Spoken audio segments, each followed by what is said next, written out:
Welcome to this Smith & Nephew digital education module on acute wounds. This forms part of a series of modules you can access to develop your knowledge and understanding around wound care. My name is Kate, Complex Wound Specialist at Smith & Nephew. Today we will be discussing acute wounds.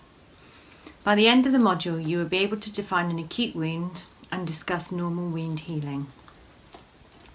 Wound healing represents a dynamic, highly organised series of events. The process starts with hemostasis, progresses through a destructive inflammatory phase, and then a restorative proliferative phase. It finishes with remodelling of the wound area. The normal process can be interrupted at any stage and is vulnerable to a variety of intrinsic and extrinsic inhibitory factors. The ultimate goal of wound management is to minimise the risk of opportunistic infection whilst promoting the development of healthy granulation tissue. Acute wounds are wounds that repair themselves following a timely and orderly healing pathway. This results in both functional and anatomical restoration. The time course of healing usually ranges from 5 to 10 days or within 30 days. There are differences between tissues in terms of time required to complete regeneration. Wound healing time can be diverse, and some wounds may take up to a year or more to heal completely. A completely healed wound is defined as one that has been returned to normal anatomical structure, function and appearance of the tissue within a reasonable period of time. Most wounds are usually the result of simple injuries. However, some wounds do not heal in a timely and orderly manner.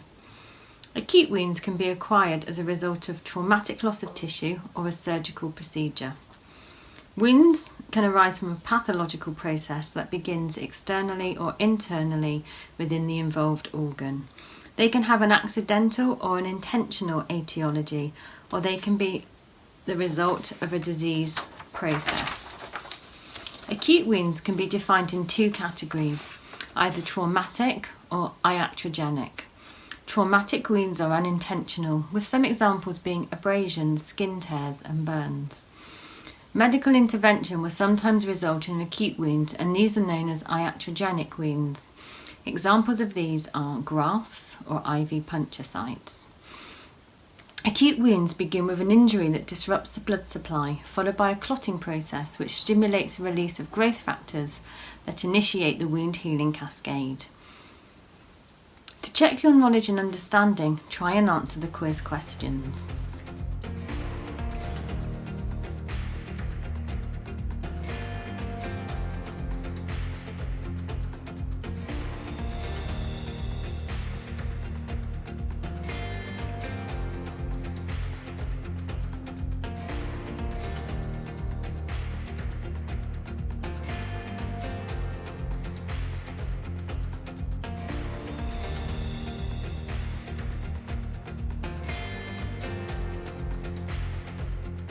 Du har nu gennemført dette Smith & Nephews Wound Club Online modul. Vi håber, du kan bruge det, vi har vist i dag i din daglige sårbehandling. Venligst klik på linket i beskrivelsen for at se den fulde 15-minutters version af denne præsentation. Efter gennemførelsen har du mulighed for at printe et certifikat. Tak fordi du så med i dag. Husk at se vores andre moduler om sårbehandling.